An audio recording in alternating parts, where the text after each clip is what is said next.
So I got my shiny hat on. Sparkles make my heart happy. I know you don't really know me that well, but once you get to know me, you know that I'm all about the sparkle.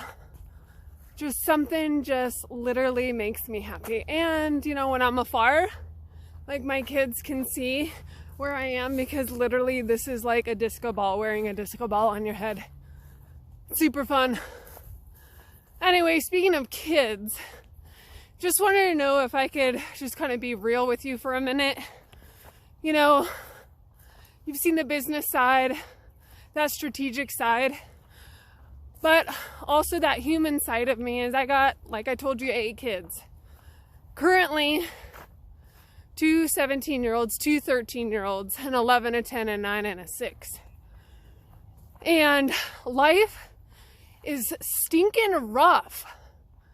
You know, it's hard enough to manage just the quantity, but we adopted 6 of our 8 from foster care, and these kids, just let's be honest, you know, they have more baggage than my DIA airport, my local airport. They got more baggage, and I say that lovingly, like with all the love in my heart. And I can say that because I'm the one that has to like process that baggage with them, for them, on a daily basis. So I kind of feel like I've earned that right, that I can speak in that way. And speaking of baggage, most of my kids that I have adopted, they come with special needs. Some of them, most of them, are this invisible special need. So it's more cognitive and neurological, behavioral, based upon ADHD and other nervous system dysfunctions, right? And then I also have a child that has all those things, and she has a physical disability. So she is a little person, and that's what they like to be called, little people or having dwarfism. Do not call them a midget. They don't want to be called a munchkin. They don't want to be called any of those things that could kind of be derogatory and circus freak-like adjectives, okay? So let me just clear the air. So I do say that she has dwarfism versus she's a dwarf. But they don't mind being referred to as little people, okay? Short-statured. Me, I'm almost 6 feet tall. And sometimes we're out and about, and people, when she was younger, which she hasn't grown a whole lot, she's 17 and she's 36 inches tall. But they would come up to me and they would say, "Oh, so does it run in the family? Are you a dwarf?" And it's like, I'm almost 6 feet tall, lady. Like, and there's a point where I just kind of like made a joke about it. And I'm just like, yeah, I'm like one of those tall dwarfs. And they're like, oh, okay. I'm just like, God love you. Anyway, back to the kids. They got stuff, and they got mental health stuff. Some more than others.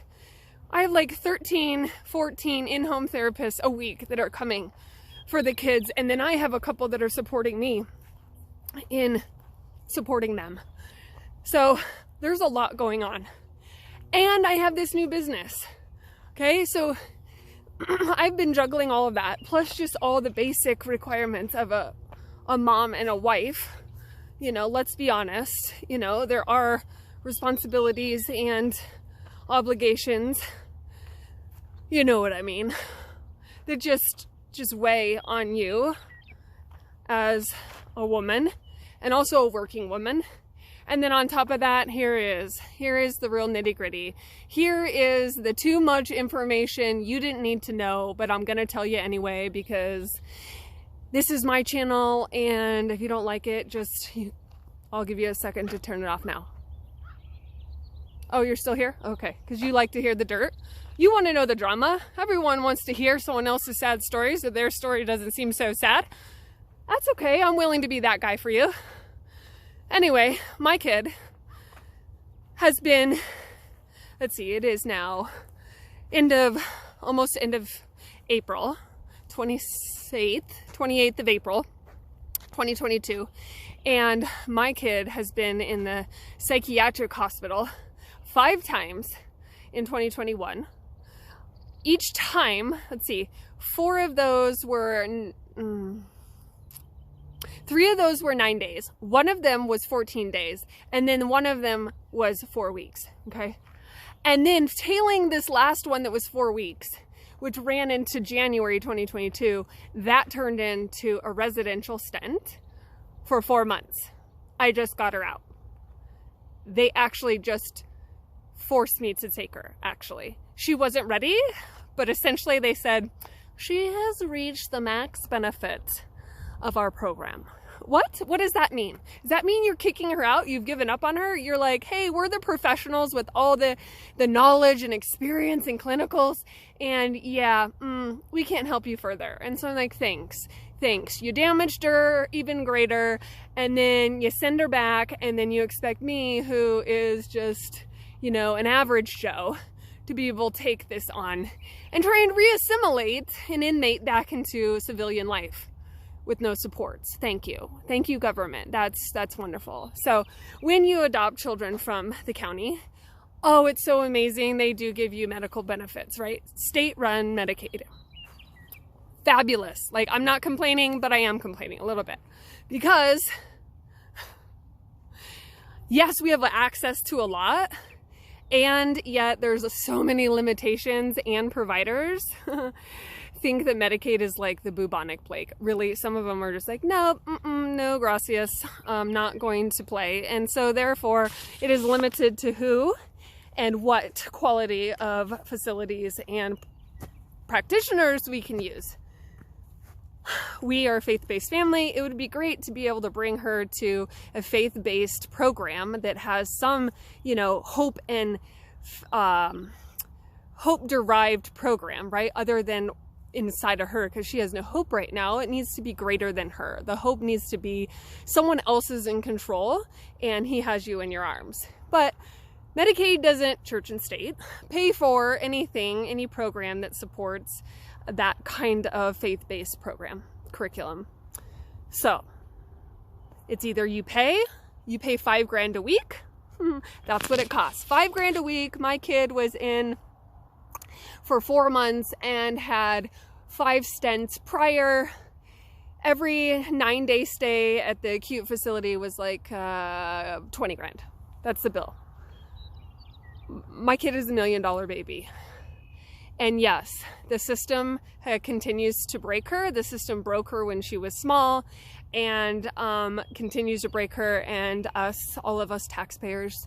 Thank you if you're in Colorado and you're paying taxes, because you're helping to subsidize, the therapy and mental health services for my children. So thank you for that. But anyway, all this to say is that we have a lot going on. And all this, when my daughter was in residential and, renouncing her inclusion into our family and saying really, really terrible things and trying to destroy her dad and I, I'm trying to build this business. So January, February, March, April is when she was in doing all this stuff, making all of this just nastiness, this tsunami. And I, of course, had a business that I was starting, and I had to focus in. And really, I truly believe that it really helped me through, because when you don't have something that you can take your attention, and as females, males, you probably don't understand this intrinsically, or experientially, but women are diffused awareness. Meaning, like, we can be working and yet we hear the kids, we hear the doorbell, we hear the dog barking, we hear the mailman, we hear Amazon pulling up, we hear the notifications on my phone and his phone and whoever else's phone, and we're thinking, oh, I need to refill that prescription. Oh, and I need to call her to reschedule coffee. Like, we are diffused awareness. Also think of it like a computer screen where women have just all these windows up, not tabs, but all these windows up. And literally until we have them completed the task, the windows stay on our desktop. And it gets so overrun and it just gets overwhelming. And men, you're single threaded. you're single focused. You do one thing at a time and you can block out everything else and focus. And it's like going down the well, you know, you put the you wind the bucket down, unwind the bucket down, you get the water and you bring it up. Well, every single time you're down there doing an activity down the well and someone asks you to do a separate activity, then you have to go all the way up the well, take the bucket out, and then bring it all the way down. And it's very laborious for you guys to change focus. And that is not how women are wired. And so here I am, I have all this stuff that's going on in my life, personal life with my kids, and as a mom you just take it like super personal that you're not able to help your kid and you failed them. You know, I worked so hard, blood, sweat, and tears to get her out of the system, and I just feel like she's just going right back in, and they're like freight train, no one can stop. And that is hard, to be able to shut that book, put it on the shelf, and then just focus on what's at hand. And I know that that is something women really struggle with. They have to be very intentional and focused, but I feel that maybe it's because I have more, maybe I'm more manly. I have more manly features in me. I don't know, as far as wiring goes. But anyway, that is the thing that I feel like kind of saved me during this time, is that I had something to pour into that would take my mind completely away from what was going on with my daughter and how that was unfolding and affecting our family. And I was able to really intensely focus on what needed to be done, and I had an outlet to learn a new skill, get encouragement, get praise and recognition, get filled up by being successful. And so I'm really thankful. And so that's my TMI. That's my peephole into my family, into my life. Even though everyone seems like they have it all together, and I don't even know if anyone even watches these videos or what they even think. Probably the first 50 of my videos are pretty lame. Maybe even the first 100, considering this is like only 90. I'm working on it. It's on a spectrum, you know, of development, and I'm getting better each time, hopefully. And I don't want to bore you, but I want to show you through my life and my experiences that anyone can do this. And it really is just about the system and the network and the mentoring and the support that you have around you. And that thought that anything is possible. And that's what I leave you with. Anything is possible. And when you have that hope in the Lord, and you know that you can do all things through Christ who strengthens you, like, you can do all things.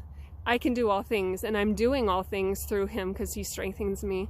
And I leave you with that. Hope you have a great day. It's a beautiful spring day here. So crazy how one day I'm in my down jacket, and another one I'm like sweating everything's off in my tank top. So that's it. Have a great day. Bye.